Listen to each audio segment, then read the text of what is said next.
அனைவருக்கும் வணக்கம். எப்படி இருக்கீங்க? இப்ப நான் சில தமிழ் வார்த்தைகள் பத்தி உங்களுக்கு சொல்லப் போறேன். தமிழ் பாடப்புத்தகத்துல இருக்கிறது ஆஸ்திரேலியாவுல. அது என்னன்னா, முதல்ல நான் பார்த்து ரொம்ப ஆச்சரியப்பட்ட வார்த்தை கதிரை. கதிரைனா நாற்காலி. அந்த அ என் பொண்ணு ஸ்கூல்ல சேர்த்திருந்தப்போ, அந்த முதல் வருஷம் அவ படிக்கிறா. இயர் 1ன்னு நெனைக்கிறேன். அந்த புக்ல அ சேரோட படத்த போட்டு கதிரைன்ட்டு இருந்தது.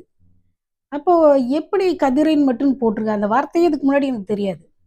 கதிரேன்னு போட்டிருக்கு அப்படின்னு சொல்லிட்டு, நான் அந்த புக்ல என்ன பண்ணேன், ஸ்லாஷ் இந்த ஒரு மாரி கோடு போட்டு, நாற்காலி ஸ்லாஷ் இருக்கை அப்படின்னு சொல்லி வார்த்தைகள் எழுதி நான் அனுப்பிச்சு விட்டேன். அதுக்கப்புறமும் அவளுக்கு வந்து அந்த டீச்சர்ஸ் பேசுற தமிழ் புரியாததுனால, நான் ஸ்கூல விட்டு நிறுத்திட்டேன். எனக்கு அப்போ சரி புரியவே இல்ல. அவங்க பேசுறது புரியலங்கிறப்ப எதுக்கு தொல்ல பண்ணிக்கிட்டுன்னு அது நிறுத்தியாச்சு. காசும் போயிடுச்சு. இப்ப படிக்கிற ஸ்கூல விட அந்த ஃபீஸ் அதிகங்க. ஃபீஸ திருப்பி தரமாட்டாங்க. சில வார்த்தைகள் சொல்றேன் கேளுங்க. இங்க பாருங்க. தெரியுதா? இது கரும்பு. இப்ப இந்த கால வேர்ட்ஸ் எல்லாம் போயிட்டு இப்படி சேர்க்கணும். கோடு போடணும். இப்போ இது வந்து காகம், இது கரும்பு, இது காது, இது காளான். இது என்ன தெரியுமா? இதான் கதிரை. சேருக்கு வந்து அந்த ஊர்ல சொல்ற வார்த்தை கதிரை. இந்த கோட்ட வந்து இப்படியே போட்டு இங்க போடணும். இதான் கதிரை. அப்புறம் வந்து இன்னொரு வார்த்தை கச்சான். கச்சான்னா நிலக்கடலை.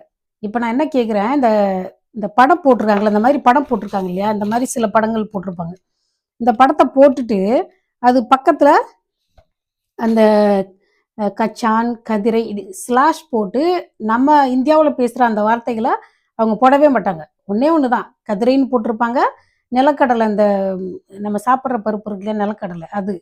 அத போட்டுட்டு கச்சான் மட்டும் தான் போட்டிருப்பாங்க. அதுக்கு இடம் நெறைய இடம் இருக்கும். ஆனாலும் ஒரு பிராக்கெட்லயோ, இல்ல ஒரு கோடு போட்டோ, நம்ம ஊர்ல என்ன வார்த்தை சொல்றோமோ, அத போடவே மாட்டாங்க. அந்த மாதிரி வந்து புக் வச்சிருக்கிறாங்க. இப்போ அது போல நெறைய வார்த்தைகள் இருக்கு. உங்களுக்கு காமிக்கிறேன் இப்போ கையில இருக்கிறது.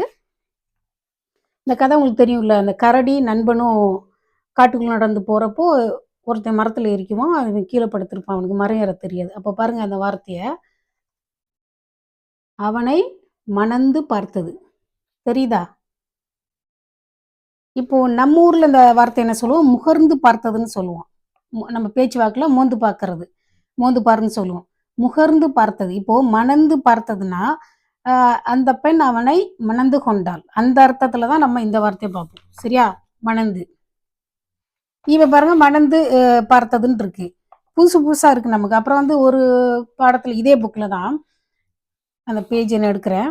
என்ன போட்டிருக்குன்னா, மச்சாள். என்னோட மச்சாள் கூட அம் பரதநாட்டிய வகுப்புக்கு போகிறாள். இந்த புக்ல தான் இருந்தது. முன்னாடி எடுத்து வச்சிருக்கணும். இருக்குது இதுல மச்சாள். மச்சாள்னா என்னன்னு தெரியாது. நம்ம உறவுமுறைகள்ல வந்து நம்ம ஒரு பெண்ண வந்து மச்சாள்ன்னு சொல்ற பழக்கம் நமக்கு கிடையாது. அப்புறம் இன்னொன்னு வந்து அ அத்தா, அத்தை, அத்தைங்கிற வார்த்தையும் கிடையாது. இப்ப எங்க அப்பா கூட பிறந்தவங்க 2 பேர் இருக்காங்கன்னு வச்சுக்கோங்க. அவங்கள நான் எப்படி மாமின்னு நான் போய் கூப்பிடுவேன்? அத்தன்னு தானே கூப்பிடணும். இப்போ மாமாக்கு மாமி, சின்னம்மாவுக்கு சித்தப்பா, பெரியம்மாவுக்கு பெரியப்பா. இப்போ ஒரு அப்பாவோட கூட பிறந்த ஒருத்தர போயிட்டு நம்ம எப்படி கூப்பிடுறோம் இந்தியாவுல? அத்தை, முதல்ல அத்தை தான் நமக்கு தெரியும். அத்தைக்கு கல்யாணம் ஆயிடுச்சுன்னா, அவர் வந்து மாமா. அத்தை, மாமான்னு தான் இருக்கு. இவங்க மாமா, மாமி அப்படின்னு போட்டுருக்காங்க. அப்போ இப்போ பிள்ளைங்களுக்கு வந்து நம்ம பாடத்த சொல்லி தர்றப்போ, நம்ம ஊர்ல அத்தைன்னு சொல்லுவோம். நம்ம ஊர்ல அத்தைன்னு சொல்லுவோம்னு நம்ம திருப்பி சொல்லணும். அத வந்து மாமிக்கு பக்கம் பிராக்கெட்ல அத்தைன்னு கூட போட மாட்டாங்க. அப்படியே எங்களுக்கு தெரிஞ்ச தமிழ் அப்படியே நாங்க குடுப்போம் அப்படின்னு சொல்லி போட்டுக்கிட்டு இருக்காங்க. இன்னும் சில புத்தகங்கள்ல பார்த்தீங்கன்னா, புதுசு புதுசா இருக்கு. நம்மளுக்கு ஏன் இப்படி இருக்கு? ஒரு விஷயத்த சொல்றப்போ, இடம் இருக்குது. இடம் இல்லாம கிடையாது. ஒண்ணும் பிரிண்டிங் பிரஸ்ல வந்து இங்க் தீர்ந்து போகல. ஒரு வார்த்தை இருக்கு பாருங்க, எனக்கு உண்மையிலே அந்த அந்த டைம்ல கோவம் வந்தது. அப்போ அந்த ஸ்கூலுக்கு போற டைம்லலாம் எனக்கு ஒரு கை குழந்தை இருந்தது. நான் அந்த கை குழந்தைய தூக்கிக்கிட்டு நான் ஸ்கூல்ல போய் விட்டு வந்தேன். அப்போ அந்த ஒரு கதிரைன்னு இருக்கு. கதிரைன்ற வார்த்தை இந்தியாவுல சேருக்கு சொல்லவே மாட்டாங்க. அது நமக்கு சுத்தமா தெரியாது. ஆனா சுத்தமா தெரியாத ஒரு வார்த்தைய கூட ஒரு பிராக்கெட்ல நாற்காலின்னு போட தோணவே இல்ல பாருங்க. ஏன் அப்படி இருக்காங்கன்னு நான் அப்ப யோசித்தேன். எனக்கு ஒரே எரிச்சல். கதிரை கதிரைன்னு இருக்கு. அந்த பிள்ளைங்களுக்கும் நம்ம வந்து அ சொ கதிரை அந்த ஸ்கூல் போனோம்னா நம்மளுக்கு கதிரைன்னு மட்டும் தான் சொல்லிக் குடுத்துட்டு இருப்பாங்க. இப்போ வேறு இந்தியன்ஸு பாடம் நடத்துகிற ஸ்கூலுக்கு போகிறோம். ஆனால் புக்கு ஒன்று தான். புக்கு எல்லா ஸ்கூல்லேயும் ஒரே மாதிரி தான் இருக்குது. நீ 10 ஸ்கூல் கூட ஆரம்பிச்சிக்கோ, புக்கு அவங்க புக்கு தான்.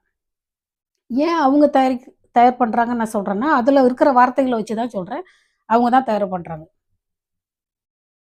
இப்போ நாம் வந்து இலங்கையை பற்றி யோசிக்கணும், இலங்கைக்காக சிந்திக்கணும். ஆனால் நீங்கள் ஒரு வார்த்தை கூட ப்ராக்கெட்டில் போட உங்களுக்கு மனசு வரல. இது இது மணந்து பார்த்தது, ஏன் முகர்ந்து பார்த்தது அப்படின்னு ஏன் ப்ராக்கெட்டில் எழுதலை? எதுக்கு நீங்க அப்படி இப்படி எழுதிக்கிட்டு இருக்கீங்க? இந்த மாரி ஒரு புத்தகத்த உருவாக்கிட்டு நம்ம வந்து அது குறை சொல்லக்கூடாதுன்னா, இது ஒண்ணும் தேவார திருவாசகம் கிடையாது. குறை சொல்லாம இருக்கிறதுக்கு. இது யாரு வேணா குறை சொல்லலாம். இதுல இப்படி இருக்குன்னு யாரு வேணா சொல்லலாம். இப்ப இதுல வந்து புத்தகத்த உருவாக்குனவங்க பெரிய அறிவாளிகளோ, எக்ஸ்பர்ட்டோ யாரு வேணா இருந்துட்டு போங்க. அத பத்தி எனக்கு கவல கிடையாது. இந்த புத்தகம் இப்படி இப்ப என் பொண்ணு ஒரு ஒரு வார்த்தை சொன்னோம்னா ஒண்ணுமே இல்ல. இந்த அகர வரிசையில இருக்கிற எழுத்துக்கள் இருக்கு தெரியுமா? காங்கா, சாஞா. அந்த எழுத்தோட ஒரு வார்த்தைய சொன்னா கூட எழுத தெரியல. அப்ப நமக்கு எவ்வளோ நேரம் வேஸ்ட் ஆகுது. நான் திரும்ப திரும்ப சொல்றேன். இவ்ளோ இத்தன பக்கங்கள் போட்டாலும், இங்க பாருங்க இது வந்து 3ஆம் கிளாஸ் புக்கு. 3ஆம் கிளாஸ் புக்லயும் இந்த பாட்டுகள்லாம் பாருங்க. இவ்வளவு இருக்கு. எல்லாமே வந்து புதுக்கவிதை வடிவத்துல நெறைய பாட்டு இருக்கு. ஆனா திருக்குறள் மட்டும் கிடையாது. திருக்குறள் கிடையாது. எப்படி திருக்குறள் இல்லாம ஒரு வருஷத்துக்கு ஒரு 5 திருக்குறளாவது வைக்கலாம்ல. அது கூட கிடையாது. ஒரு ஈஸியானது, கல்வி சம்பந்தப்பட்டது வைக்கவே இல்ல.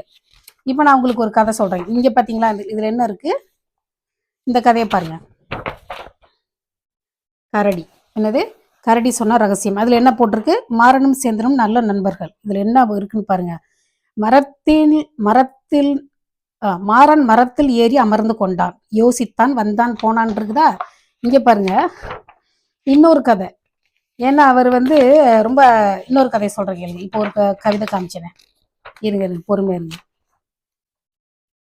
இங்க பாருங்க. இந்த கதையை பாருங்க. தெரியுதா? இந்த தெனாலிராமனும் சிறுவன் தான். ஒரு பையன் சின்ன பையனா இருந்தப்போ வந்தான், போனா, பார்த்தா. அவர் தான் அந்த பையன் தான் பிற்காலத்துல பெரிய ஆளா வந்தான் அப்படின்னு எழுதலாம். தப்பு கிடையாது. தெனாலி என்ற ஊரில் ராமன் என்ற சிறுவன் வாழ்ந்து வந்தார்.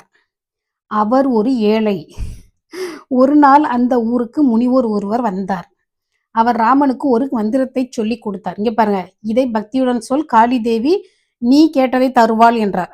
அந்த பையனுக்கு சின்ன குழந்தையில இருந்தே, சிறுவனா இருந்ததுல இருந்தே அவர்னு எழுதுறாங்க. அடுத்து வந்து அப்புறம் கோயில்ல போயிட்டு கும்பிடுறாராமா. அப்போ வந்து காளி தேவி அவருக்கு முன்னால் வந்தாள். காளி தேவிக்கு வந்தாள். அந்த சிறுவனுக்கு வந்து உனக்கு என்ன வேண்டும் என்று கேட்டாள். தாயே, எனக்கு கல்வியும் செல்வம் வேண்டும் என்று அந்த பையன் கேட்டார். அந்த பையன் என்ன கேட்கிறாரு? கல்வியும் செல்வமும் வேண்டும் என்று கேட்டார். கேட்டான்லாம் கிடையாதான், கேட்டார்.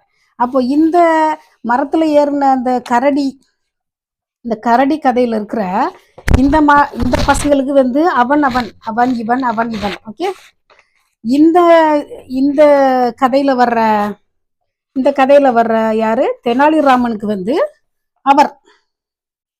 அந்த காளி தேவிக்கு கூட அவள் தான். காளி தேவி வந்து அவர் கிடையாது. எப்படி பாருங்க. அப்புறம் வந்து பிற்காலத்தில் விகடகவி என்ற பெயருடன் புகழ் பெற்று வாழ்ந்தார். அப்படியான்னு இப்படி கதை போய்கிட்டு இருக்குது. நான் இருங்க அந்த மச்சாளுங்கிற பக்கம் நான் முன்னாடி எடுத்து வைக்காம போயிட்டேன்.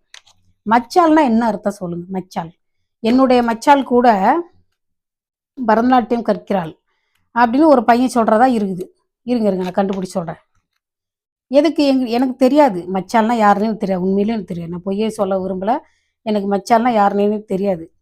எத்தனை உறவு முறைகள் நம்ம ஊர்ல இருக்கு. ஆனா மச்சால யாரு வந்து அத்தை பொண்ணா, மாமா பொண்ணா ஒன்றும் தெரியல. நான் இன்னொரு வீடியோ பண்றப்ப நான் சொல்றேன். மச்சால். அப்ப அதனால தான் நான் சொல்றேன். இவங்களுக்கு அப்புறம் இன்னொரு ஒரு வார்த்தை சொல்லலான்றது தெரியுதுங்களா? இதை காமிச்சிட்டேன்னா கதிரை. இன்னொரு புக்ல பாத்தீங்கன்னா 3ஆம் கிளாஸ் புக்கு தான். அந்த புக்ல எப்படி இருக்குன்னா, சொற்களை வாக்கியமாக்குக. சொற்களை இங்க பாருங்க. இந்த பேஜ் இந்த பேஜோட அடுத்த பேஜ் காமிக்கிறேன். இது என்ன எழுதுறாங்க தெரியுமா? சில வார்த்தைகளை கொடுத்துட்டு வாக்கியமாக எழுதுங்கள். வாக்கியம். வாக்கியம்னா என்ன? சென்டென்ஸ்.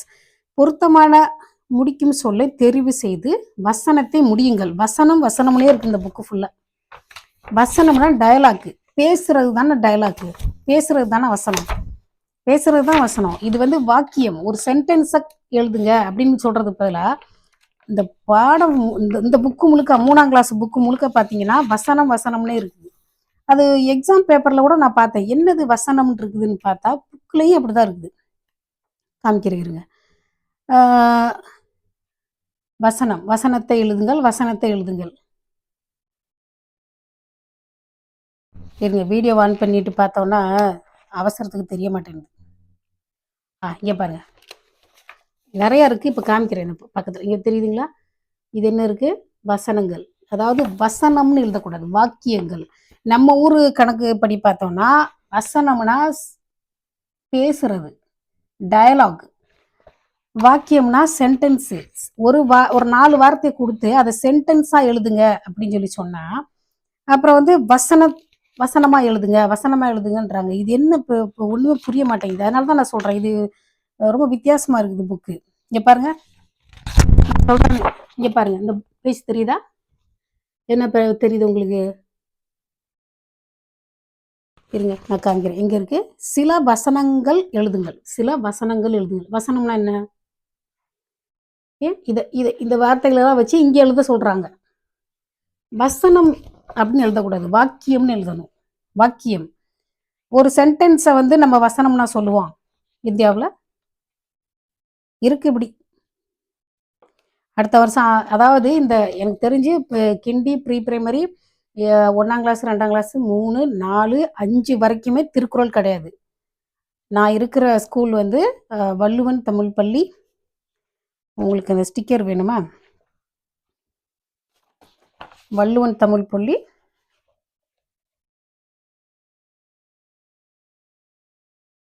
தெரியுதா? இது என் பேர் சசிகலா. நீங்கள் யாராவது என்கிட்ட பேசணுன்னா பேசலாம்.